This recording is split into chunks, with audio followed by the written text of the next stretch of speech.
Hi, welcome everybody. Thank you for joining us today for our virtual speaker series. My name is Michelle Diaz, and I'm the Education Program Manager at Trees Atlanta.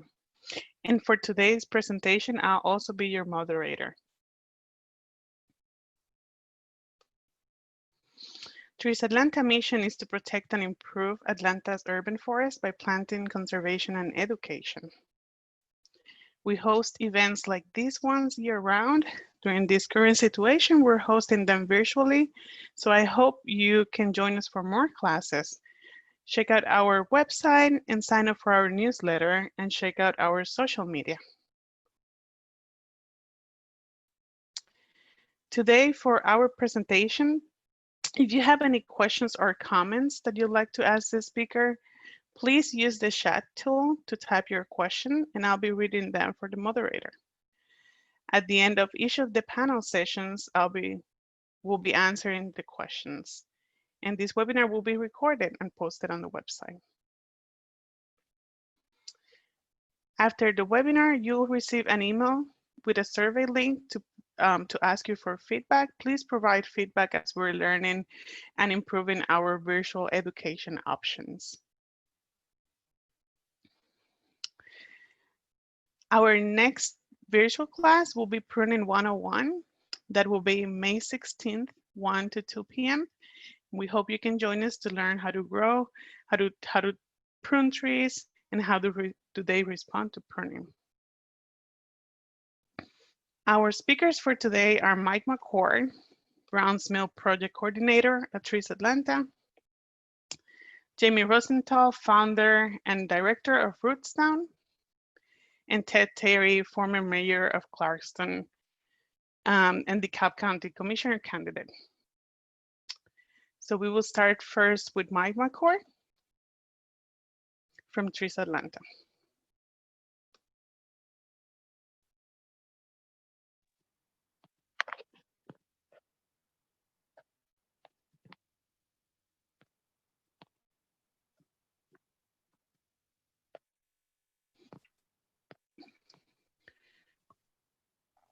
And Mike will be talking about the Browns Mill Food Forest project that we've been working, and he's getting his presentation up.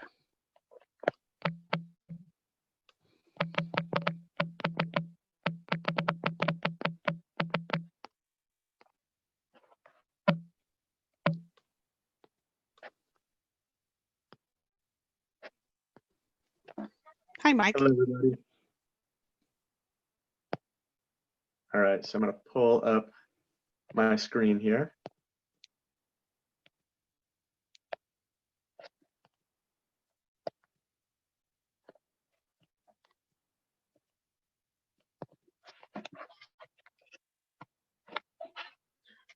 All right, so my name is Mike McCord. I am Browns Mill Project Coordinator with Trees Atlanta. I've been a staff member of Trees Atlanta for about 5 years now, mostly working with the Neighborhoods program, planting trees all over Metro Atlanta. And then for the past year and a half, I've been working on the Urban Food Forest at Browns Mill project, which is going to be the focus of most of my presentation. And then I'm also the owner of Community Foodscapes, which is an edible landscaping company here in Atlanta. So I'll show you a couple of those projects as well. And if you have any questions, you can type it into the chat. And at the end of my 10 to 15 minute presentation, Michelle will read those questions out, and I'll try to answer as many as I can. All right, so why is Trees Atlanta hosting a session on food? As you know, our mission is mostly focused on conserving the existing canopy and adding to that canopy, trying to provide as much shade as possible to our city and for our wildlife. But just because we want shade doesn't mean we can't also have productive shade. So I'm kind of going to dive into different ways that you can use trees or kind of garden around trees. And one of the great groups in Atlanta that does that already is, let's see. Well, of course you can grow on a roof. This is a local school in Atlanta, up off I think Briar Cliff. But then the trees themselves have varying levels of shade that they produce. So most people think you have to have, direct sun all day to produce food. But for the most part, that isn't true. Some things might be that particular, but I know at our own family garden, we've grown peppers and eggplants under the shade of pine trees and larger black gum. So it's totally possible to grow vegetables that are traditionally grown in full sun in our shade in Georgia. So what I'm kind of describing is agroforestry. So it's combining trees with other methods of production, food production. So that could be planting underneath the trees, things such as, coffee in more tropical climates that need shade anyway, or there are certain plants that just don't grow in sun at all. So in our climate here, so rhubarb would be a good example of that. If you're from up north, you'll know that you grow that in the sun, but down here you kind of need to provide shade for it. So that's a great plant to put in the shade. Asparagus will grow well. Ginseng, mayapple, pawpaw, there's all sorts of stuff, and I'll kind of dive into a little bit more of that in a moment.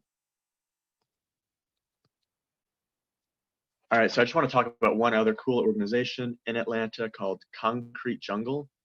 I know the URL is really small, but it's concretejungle.org, and you can actually log on there and see all of these different fruit trees that that organization has mapped. And then pretty much once a week, traditionally it was on Thursday nights, they would go to a different neighborhood and harvest whatever was available in that area and then donate it to a local food bank or food pantry the very next day. So it's a really cool map to kind of check out. You can select for different apple or different species of food producing plants, as well as what is currently in season or ripe. So that's a cool thing to check out. Again, concretejungle.org. But mostly we're going to talk about the urban food forest at Browns Mill. And Concrete Jungle is also one of our partners on this project. But in case you haven't heard of it, it's the largest publicly owned and managed food forest in the country. It serves as a really cool model for a new type of park that we can have both in our city and across the world. You can access this map and other details about the design process that went into creating this with the local neighborhood association at aglanta.org. That's Atlanta with a G, aglanta.org. And then one of the tabs at the top will pull up a vision plan for you to kind of peruse. And there's a lot of different partners involved in this project. So the city and the U.S. Forest Service kind of, started it off with the Conservation Fund, and then Concrete Jungle and Greening Youth Foundation did a lot of the initial land clearing and orchard and garden building. And then for the past year and a half, Trees Atlanta has taken on the majority of the maintenance and installations on that site. So here's just, some quick numbers about it. But essentially, we have a 7.1 acre urban forest, which was previously, let's say 20 plus years ago, a family farm. It was owned by the Morgan family, and they had an orchard there. They had horses, chickens, row crops. They even had a little plant nursery. And there were stories that some of the neighbors have told us about when there was excess, the Morgan family would leave food in little bags on the fence posts for neighbors to have. So there's kind of a long history of food abundance and sharing on this site. The Morgans sold the land about 20 years ago to some land developers who were going to turn this parcel into townhomes. So it was rezoned and approved for 47 townhomes. They knocked down the buildings, but before they had time to clear the old growth forest that was a part of the farm and the old pecan orchard, the Great Recession hit. This was 2007. So then the land sat vacant again for about 10 years until the city got a grant to purchase the space and turn it into a public park. So we've kind of been working with the relics of an old family homestead, which again, has some old pecan trees as well as some nice 100-plus-year-old oak trees and green ash, actually, as well as a number of other edible species like walnut, elderberry, and sassafras. So here's just some pictures of kind of the different movers and shakers in the project. We have Miss Celeste, who works at Trees Atlanta. She started as a volunteer in the herb garden. Doug and Rosemary are the community garden managers. They grew up in the neighborhood or have had a home for at least 30 years here. So they've actually taken on the stewardship of the community garden aspect. Ms. Wazette is the head of the Friends of the Food Forest. Jai Kwan is one of the next door neighbors who has been very much involved with the design process and also the installation of the forests. And then we have had tons and tons of different, school groups and community groups coming out. Different corporations have helped us with different projects. Greening Youth Foundation deserves a big shout out.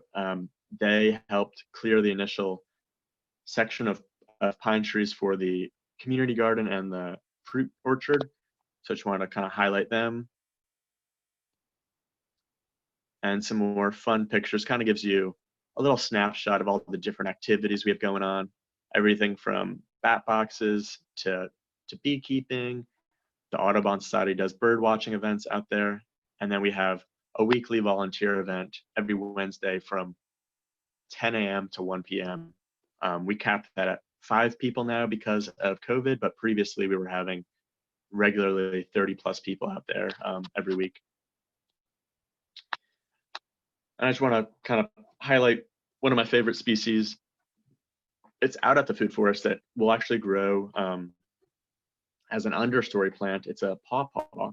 So a pawpaw is the largest fruit native to our country. It's a mixture of like a banana and a mango.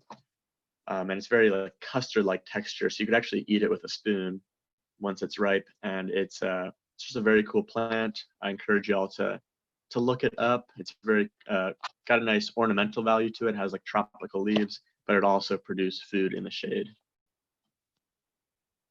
And then another shade crop that is often overlooked is mushroom production.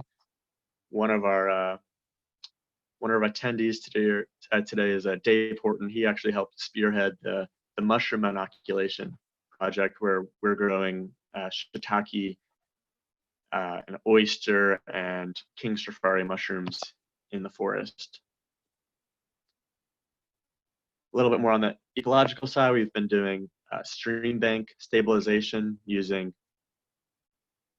inoculated burlap bags and coconut core mesh to kind of stabilize the eroding slopes. So here's some volunteers working on that. So it's not all just about food. We're also trying to care for our other natural resources on site.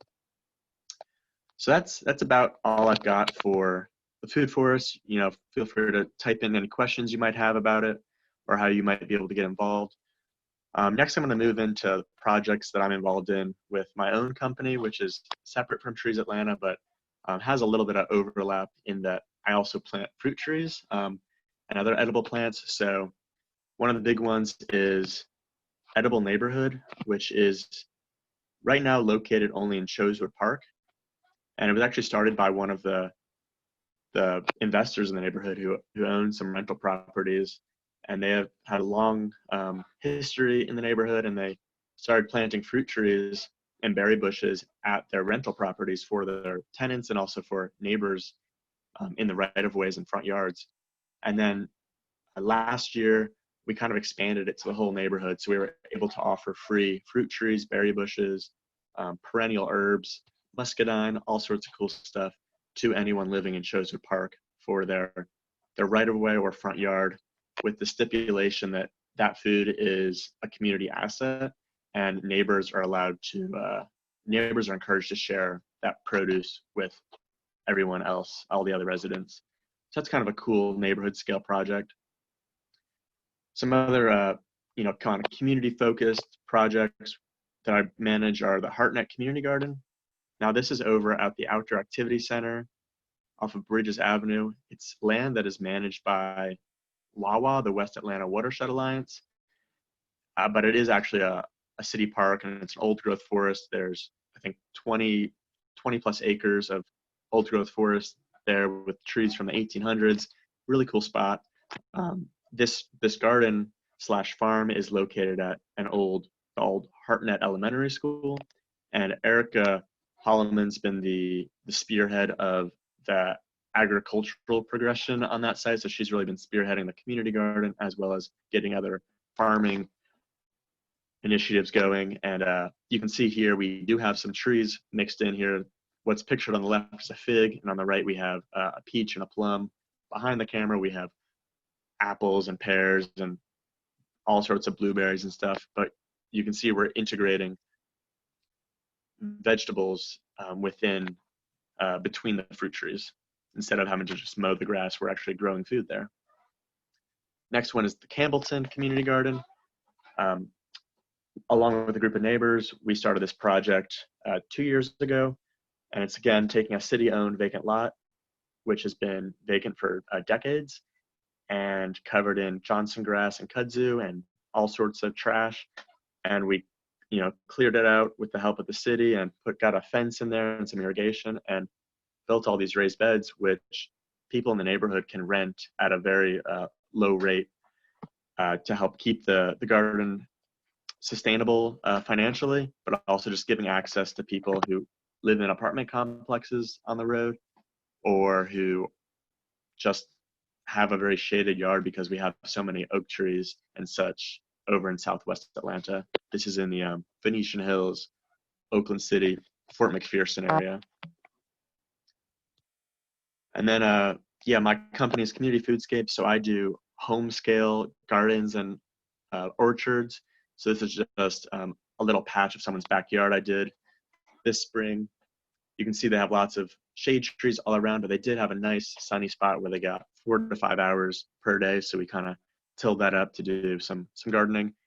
And then here's just some other projects from Buckhead and Chosewood Park, where you can kind of see people are turning their front yards into food production landscapes, whereas typically people have tended to hide their vegetables and fruit kind of in the backyard away from the public facing street. But I think people are kind of coming around to this idea of kind of showcasing your veggies and your fruits and kind of sharing it with your neighbors. And so it's been a really cool process being able to work with so many different homeowners and kind of act as a garden coach for them, and I do consultations, designs, installation, and maintenance. It's kind of full service type of company. But yeah, on the picture on the left, we have a row of fruit trees along the street, and then we have raised beds built into the slope of the front yard, and then all manner of berries and stuff, perennial flowers kind of throughout their landscape. So yeah, that's my time. I'm at my 15 minutes. Here's my contact info. If you want to screen capture that or take a photo of it, feel free to contact me with anything. And with that, I'll hand it over to Michelle. Thank you, Mike. We have a few questions here. One comment that they are very excited to see the pawpaw tree in the forest. Yeah. Would you mention, I believe the pawpaw trees are right at the entrance, right? Yeah, so if you want to check out some pawpaw trees which are of fruiting age, you'll find them actually along the right-of-way, public right-of-way, outside the fence along Browns Mill Road at 2217 Browns Mill Road. So those are kind of the ones that we've planted. But if you go through the forest and you keep your eye out, you'll find some babies kind of all over the forested trail. Great, yeah. And then there was another question about us sending the recording, and I mentioned that yes, we will be we're recording this video, and we will be sending it to the participants. Okay, great. Another question is, can older apple trees still be pruned to produce fruit? I haven't worked too much with older apple trees like that. That might be a question that Jamie can answer for us. I think he might have potentially some more experience there. Yeah, I believe so. Another question is, do you know anybody growing yellow or orange watermelon? I guess that's just maybe a different variety of watermelon. I think that just depends on the seeds that you purchase. I feel like I have heard people tell me about their yellow or orange melons, but I can't think of anyone right now. But I think it is possible in Atlanta. Yeah. So let's there's no other question. Maybe we can move into Jamie's presentation, and he Sure. might be able to answer some of these as well. Thank you, Mike. Yeah, thank you.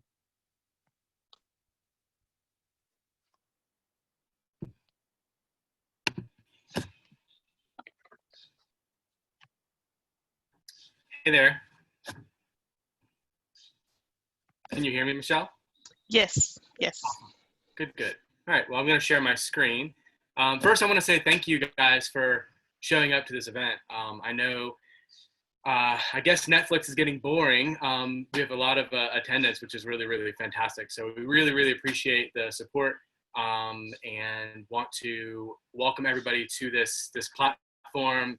And this is going to be the new normal for a while. And, you know, we're going to be, Roots Down is going to be working on doing some more stuff like this and more interactive digital stuff like this as well. But I really appreciate everyone showing up, and it makes Mike, Ted, and Michelle and I very happy. So we really, really appreciate it. So I'm going to go ahead and start my presentation. I'm going to share my screen. Jamie, in the meanwhile, do you have any thoughts about those questions that were asked to Mike about pruning older apple trees and about growing yellow or orange watermelons? Yes, well, absolutely. Pruning older apple trees, there's definitely a science to that. Typically 1/3 of the tree, only whenever it's an older apple tree, and you definitely don't want to prune it down lower than the original grafts that were created through the new scion to rootstock union. You don't want to mess with that. So it can get a little bit tricky, but pruning older trees is very, very important for tree growth and for fruit production. Two big things. I think that I like very well maintained forests. I think that I could talk a lot about how agrarian nature started and how we started to relate with fruit trees and apple trees, is that we really tended the forest. So I think that tending your fruit trees in your garden, in your personal garden, keeping them pruned, you'll have a lot longer life on them. And there is a science to older fruit tree pruning, and maybe Michelle, maybe we'll do a class on that this year. Sure, that'll be great. Yeah. Watermelons, yes, orange and yellow fleshed watermelons, my favorite, absolute favorite. You can find farmers around the farmers markets here in Atlanta growing them, and they are a delicacy. They are absolutely delicious. So I recommend, if you look up people at the Freedom Farmers Market and see what they're growing, and maybe give those farmers a call and maybe request it. We used to at Wolf Scratch grow the orange and yellow fleshed watermelons because they were absolutely delicious. So yes, they're out there, and I think here in Atlanta is like perfect for melon. So you can find them and they're delicious. Does that answer both questions? Great. Yeah, it seems like there's a few other fans of yellow or watermelon yes, in the audience. Yellow watermelon is absolutely wonderful stuff. Great. Ambrosia. Okay, so I'm going to go ahead and start my presentation. Move my window here. So again, I want to say welcome everybody who's showing up to this virtual speaker series. We named this a Fruitful City because I think that's a dream, right? I think the dream that I have for cities in the future, that we don't only produce food forests in sections around the city, that maybe our city of Atlanta becomes ecologically friendly and a food forest as well. I think that those two things can live and coincide together very nicely. So welcome to this speaker series. I thank everyone for showing up. So I am the founder and director of Roots Down. I started this organization out of a love for growing food and growing community. As I said before, I used to be a farmer. I owned a amazing ecologically friendly food forest, ran a 15-acre food forest up in North Georgia. And my work there brought me back to the city. This is where I originally am from. So my work there brought me back to do more work in the urban landscape. I believe that urban agriculture, being a farmer, has a lot of inequities to it. It's a tough job. It's really hard on you and your bank account. So I started this organization because I had an idea when I was in the field. You know, I used to be a landscaper, and when I was a farmer, I was saying to myself, why am I killing myself in the field, growing food, community, and doing all this great stuff and not getting paid what I was getting paid doing landscaping? There's got to be a better way. Atlanta is a huge landscaping industry, for over $4.4 billion landscaping industry. So my goal was to actually hybridize those two services, create more services for people, residents of cities, and also within public works, the public and private sector both, create better services for people to see urban agriculture everywhere. I think it actually can live all over the place. So I started Roots Down in 2018. We started working in the city of Clarkston, and I will go over more of that work later in the slides. But, you know, I'm back here in Atlanta. I live in Decatur and absolutely love everything that's going on here with Trees Atlanta, with the food forest, with what Mario did, with urban agriculture, with what we did in Clarkston. Amazing stuff. And I'm really excited to get more involved. So I have three basic things that I'm trying to tackle with Roots Down. I'm trying to make sure that there's food in abundance, food everywhere. And then also trying to create better and new innovative career paths. And again, that's for both public sector and private sector. I think that landscaping companies could look a lot different. And I also think public works departments can look a lot different too. I think that there's a lot of grass through my work in the city of Clarkston. There's a lot of grass that public works maintains in the right of ways and on the railroad embankments that can be productive in nature.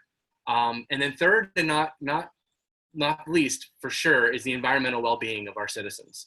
I think that these three things can live in harmony together. They can all live together without hurting our native ecology. And I think it can promote a new future and a new idea for what urban agriculture could be in the future. I think that, you know, as far as like food and abundance and what we're trying to create for our future, I want to create a world that, and I often say this, a world where food is grown everywhere and people walk around the streets and they see food growing. They know it's growing on the side. They know they can pick some blueberries if they see blueberries, and a world less of grass. That's one of my arch rival enemies. I am not a huge fan of grass lawns. So anyway, so going further into our work in the city of Clarkston in 2019, super exciting stuff. Like I said, we started with about 7 interns, and Mayor Ted Terry and the city manager there invited me in to do some work with their public spaces. So we were able to create 3 public spaces on the actual street, in the streetscapes plans, without going much more over the budget than, I think we went over the budget like $2,800 to do better landscapes, which is not much when you're thinking about creating a much more ecologically friendly landscape that's not going to need to be mowed. So we created 3 landscape plans to go forward while we were working with former Mayor Ted in the city. Really exciting stuff. And those landscapes are actually being installed and finished to be installed, I think, at the end of this month. So I'll be doing a lot of documentation of what these public spaces can look like and what they could be modeled to look like in the future for other cities. So one of the hearts and souls of my project was getting to work with the public works team in Clarkston. I heard often from them that they were tired of mowing and blowing, and that they wanted a new way, and they wanted a new and better career path. So I think that integrating public works into environmental stewardship and public using the public sector to try to change them and try to change what they're doing is fantastic. And I want to say public works, they spend a lot of time doing the normal day-to-day business, but they don't spend a lot of time with community. So the idea was to actually change their department and have the community interact with them a little bit more and make their jobs a little bit better and more joyful. And I think through that work, we can integrate more agrarian workers getting out of college and going to school for agriculture, and they can get paid an actual living wage to actually do this. So that was one of the things we did. We worked in the community centers. We worked with the high school there, really fabulous stuff that the IRC program has going on there with their New Roots program. We work with the students there, and that is amazing. We're trying to show them that growing food could be not only amazing and cool and inspiring, but actually when you grow food in a community, you may have a job and a career path waiting for you on the outside when you're done with high school and when you're done with college. So this was some of the work we did in Clarkston. Now, you know, COVID-19 really swept the rug out from all of us. Really made me start rethinking and changing the model. So a little bit like about what Mike McCord does, similar services. I've been a garden coach and garden consultant for years, a better part of 12. And so we started going out to people's yards that are calling us and saying, hey, I'm getting stir crazy and I need to grow some food. I need to do something. So we've answered to that call with COVID-19, and we've met with residents all over from city of Decatur to Chamblee to Dunwoody, Canton, and we have been helping people garden. We do garden coaching and garden development services as well, using really great ecological practices and no-till gardens and integrating food into your landscape and trying to teach people to grow food in a really resourceful and meaningful way. I think this gift that I can give back to people in a time of need has actually really fulfilled me and made me feel like I'm doing something really great. The city work has been put on pause for right now, but we're going to be doing a lot more very soon. I'm actually in talks with the city of Chamblee right now, so that's fantastic. So we started, I'll end with my presentation with this. We started a campaign, and I think the way to get people excited is show people that we're actually out there doing it. Doing it and modeling it is the only way to actually get people on board. So I started a campaign, very simple, grow, don't mow. This is our way to teach people that landscapes can be so much more in our community. They don't have to be the boring cookie cutter grass landscapes that we spend $300 a month maintaining in our front yards and that are polluting our environment and that are noisy and that are annoying. Let's all be honest. And so I'm not saying that we should cut down canopy to grow food. I'm saying there are food growing spaces right in our lawns. And I think that as Atlanta grows and it continues to grow, there's going to be a housing crisis, an affordable housing crisis. And land is going to be very expensive. So our Grow Don't Mow campaign is teaching people that land can actually be growing food can be right there in our communities. Where grass, typically 85% of the time where grass is in a landscape, it could be where food is growing. And ecological food and butterfly habitat and all of that. So this Grow Don't Mow campaign is going to be growing with our company as we grow, and it's going to be an amazing way for people to support us, wear the shirt, get out there and talk about this campaign and actually challenge your elected officials to say, we don't want to pay for mowing anymore. We want to grow. We want to support new jobs and new careers for agrarian workers in the future. So that is our main goal and things that we're working on with Roots Down. I want to say special thanks before Ted comes on to former Mayor Ted. He has been pivotal in the moves that Roots Down has made going forward. I think more than anything, he just wants to champion the mission because he believes in it. And I really have enjoyed working with you, former Mayor Ted. So I want to go ahead and open it up to questions. I will turn my share screen off so you guys can see my face again. And yeah, so as far as questions, has there been anything that has come in? So we just got 2 comments here. One person that is thanking us for this program and appreciating as is a new resident. This person is a new resident of Clarkston, so it's excited to be part of the community. And another person just saying, yes, the land already exists. So it's excited that you are promoting this campaign. Yes.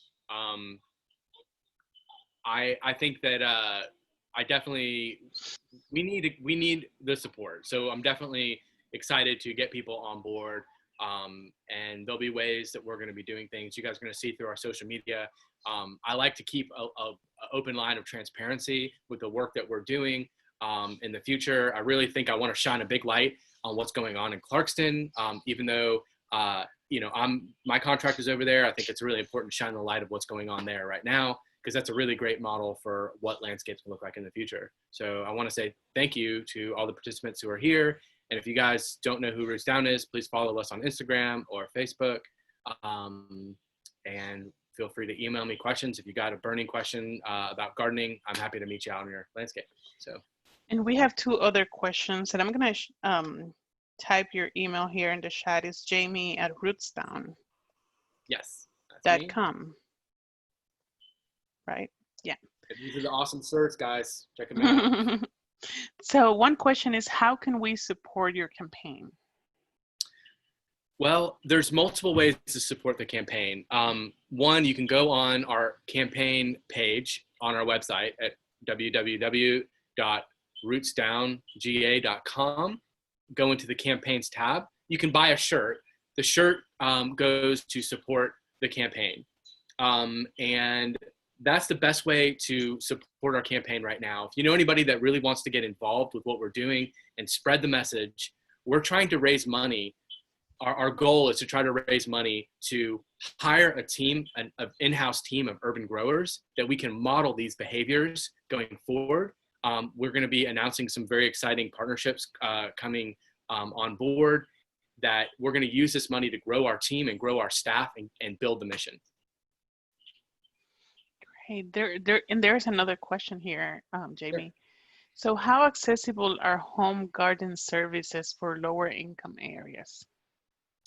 Yeah, so we're definitely going to be working on that as well. I think that some of our garden coaching services, we offer those services to people that want to actually be involved in their gardens, that want to go out there. So I think that there's a cost benefit to not hiring a company to come out and do your garden. You have someone there to help. So like, I can help you get your mulch delivered and help you get your compost delivered. Then I can come out and help you spread your mulch and spread your compost, and you could save a lot of money that way. So we're trying to make it really affordable.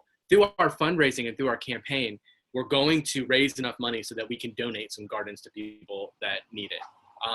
And I also, something I want to say too, not everybody wants to grow food, and that is okay. So the people that want to grow food and want to be involved in this campaign, that have a really awesome garden, we're going to be working on a stream with Fresh Harvest possibly, or someone out there, another company out there, where we can get food to people that need it. They do a couple markets, so we can actually donate food back to the community through these landscapes, which I think is another way of people getting involved.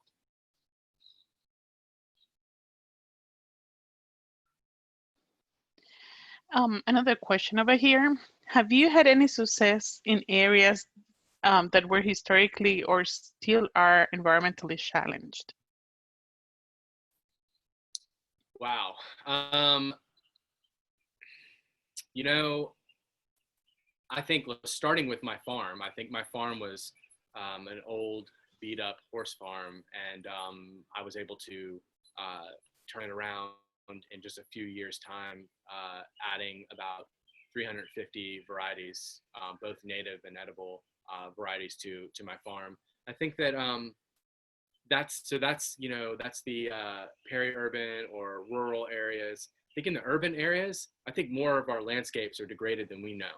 Yeah, this person seems like to be asking in reference to recovering industrial sites. I'm sorry, one more time? This person, Rachel, might be referring to recovering industrial sites.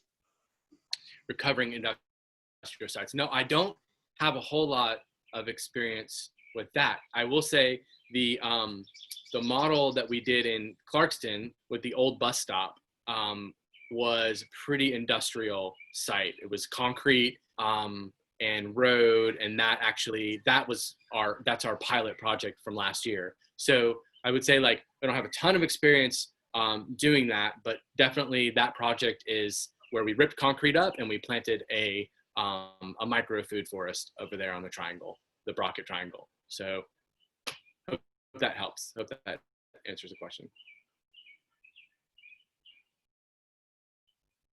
All right, thank you. I think we're gonna pass, move into Ted's presentation now. And if you have any more questions for Jamie or Mike later on, feel free to also add it in the chat. Thank you, Jamie. Thank you guys so much. Thank you, Michelle. Appreciate it.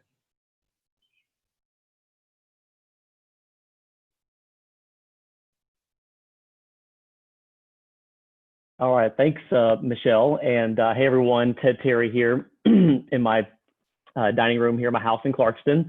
And hope everyone is doing well. Thank you for taking the time on this Wednesday to join us and learn about these really great, I think, projects and initiatives that are happening. I always love being around Jamie, and it was great to meet Mike here tonight to hear all the great things that they're doing. And I'm here to really just sort of talk about the kind of the flip side in terms of how our governments and our institutions can fit and I think sync up with what Mike and Jamie are working on, what Trees Atlanta are working on. And I'll start out here just with a slide. This is actually from our campaign in 2017 to get the SPLOST passed, an infrastructure SPLOST here in Clarkston, or in Dekalb, but throughout the cities, all put together their own projects. And this is just sort of a rendering, so it's not exactly, it looks exactly like this, but our downtown area and the areas that are nearby that Jamie was referring to in Clarkston are being enhanced because of these infrastructure dollars, because of these Federal Highway Administration grants that Clarkston received several years ago. And so, what we sought out to do in Clarkston is very much in line with what we're talking about here tonight. We wanted to become a cleaner, greener, and more prosperous community. And so over the last 6 years, we've taken this community-led process that is saying we need more walkability, we need more bikeability, we need more green space, we need more trees, we need more food forest, and clean air and clean water. And so it began with this initial infrastructure work that's about 75% done. So if you drive into Clarkston now, you'll see a lot of work in terms of just making it a lot easier and safer to walk. But then within these nodes and these corridors, we've invested a lot in planting the type of landscaping and regenerative landscaping and kind of urban agriculture mindset that Jamie and Mike are talking about on the public right of way. So not exactly the food forest at Brown's Mill in a big area, but in sort of these small kind of micro nodes that, while might be small, have a big impact for the immediate community around them. And so this multi-million-dollar project is literally connecting one side of Clarkston to the other. And so I'll show a couple little graphs here, but basically just coming off of 285 into Clarkston. Clarkston's right in central DeKalb, right off the Ponce de Leon exit at 285 and the Church Street exit. And right next to the U-Haul used to be just a used car lot. And it actually was the old trolley streetcar line for Georgia Power, the Stone Mountain trolley, decades and decades ago. And so the Path Foundation worked with the city of Clarkston and Dekalb County to acquire the land and to actually complete the path, and to take an area of the Stone Mountain Trail that was very dangerous and turn it into something that's walkable, bikeable, safe for families, safe for bicyclists, and then also add in enhancements. And you can see this just by the fact that we're planting trees. And this is actually, basically what's I think referred to as a rain garden, but a regenerative landscaping model that's going to be good for the ecosystem, that's good ecology, that Jamie mentioned, and really work to build that throughout the nodes. And so this is just one small example of what's happening just on the bike trail through Clarkston. We also were fortunate to pass a bond in Clarkston of a little over $1 million to enhance the Friendship Forest Wildlife Sanctuary, which is a recognized Audubon sanctuary, and it is actually an old growth forest in DeKalb County. And so this is a little trail map rendering, but thanks to people working with Jamie and our city engineer and our contractors, we've been able to restore the wetlands, plant native species and plant species that are good for the birds, the bees, the pollinators. And then at the front of the entrance of Friendship Forest, we have the edible landscaping for the humans. And so the great merging of this wildlife sanctuary is it's something for everybody, including the humans, but mostly it's going for the wildlife. But we wanted to have a little bit of goodies and edible landscaping at the front of the wildlife sanctuary. And so Clarkston, the vision that we've begun is to really connect one side to the other. And so here you can see the South Fork of the Peachtree Creek and Friendship Forest right there in the middle, and literally connecting one side of Clarkston to the other to a greenway and a park system, and a bicycle system, and connecting with a transit system. And so that's a big thing we're working on. And then the last thing I'll bring up is the work that we've done around housing. And I really liked how Michael was framing this idea of community food and highlighting concrete jungle as showing the great abundance that we already have in Metro Atlanta, and then thinking about how can we incentivize and encourage future housing developments to embrace these same type of regenerative landscaping and farming practices. And so here on the slide here, this is just a slide actually from a presentation I did regarding our Clarkston cottage home ordinance. But Clarkston was the first city in Georgia to approve a tiny home neighborhood on a 1-acre lot. And this is just sort of a rendering of a type of a cottage home, tiny home neighborhood.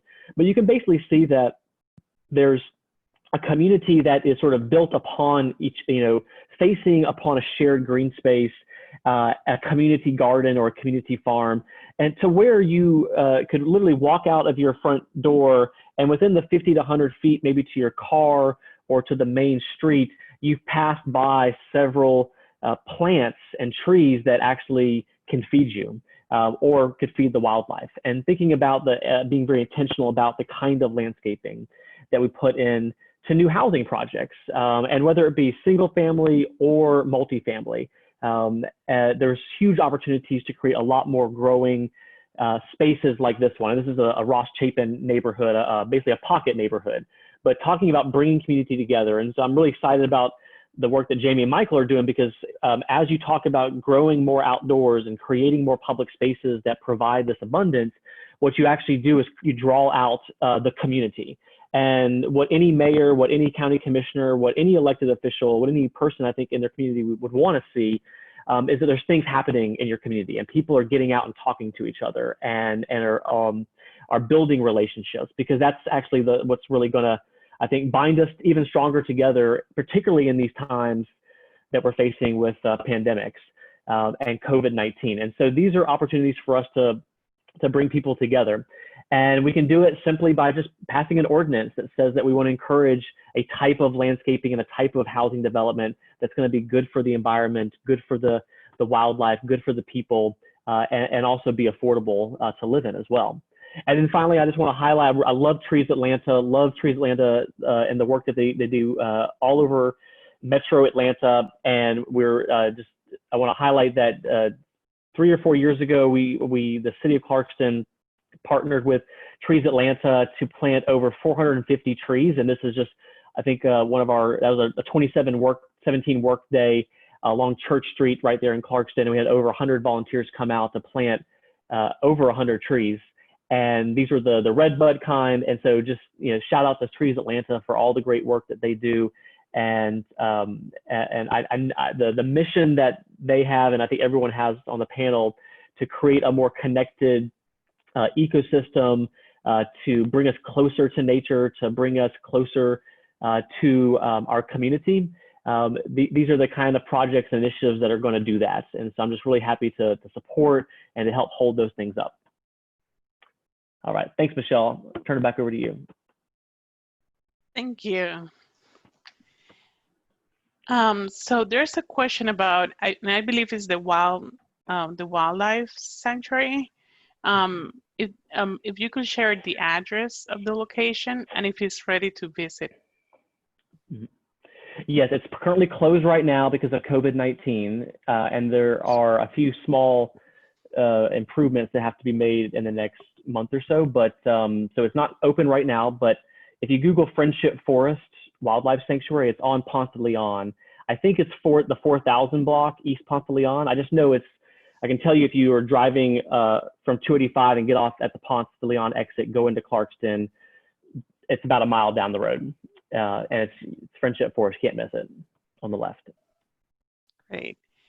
There's somebody who seems to be part of our fund project and the Trees Atlanta project at Church Street, so that's great. And then if you can, okay, so they would like you to mention the address as well again. I'll find it. I'll find it and drop it in the chat window here in just a minute. Perfect. Thank you. Yeah. Thank you. I also got another question, and this one is for Jamie.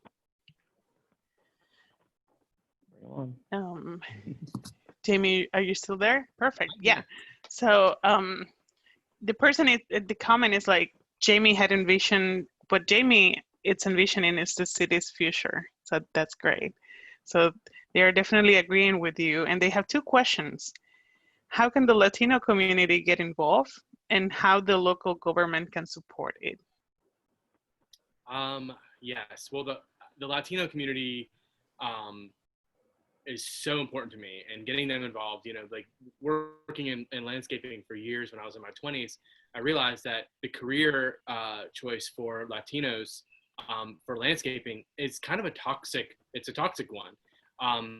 So I think that I'd like to be starting some initiatives and programs that can actually better the job track for Latino workers here that are transitioning, you know, into citizenship, that can actually be trained in the urban grower mindset of hybridizing these landscapes.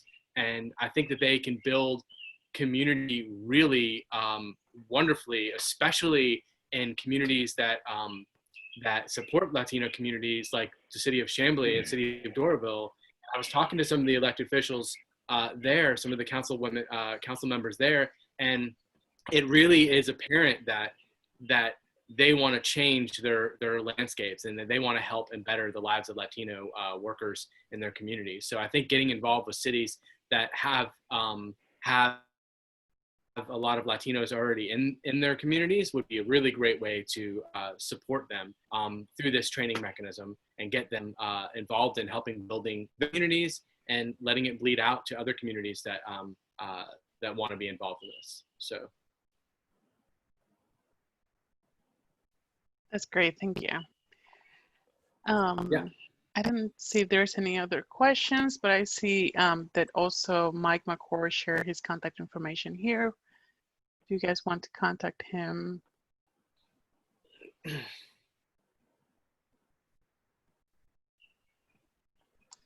Well, I don't see any other questions so far. Thank you, all three of you, for spending this evening with us. We really enjoy your presentation. It really highlighted what different organizations, communities, and even the government can work together to bring this mission.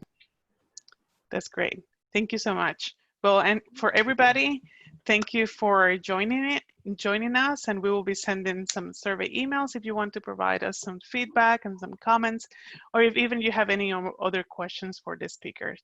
Thank you so much, and have a great night. Thank you, Michelle, so much for hosting the event. We appreciate it. Sure. Thank you. Bye-bye. Bye-bye now. Take care.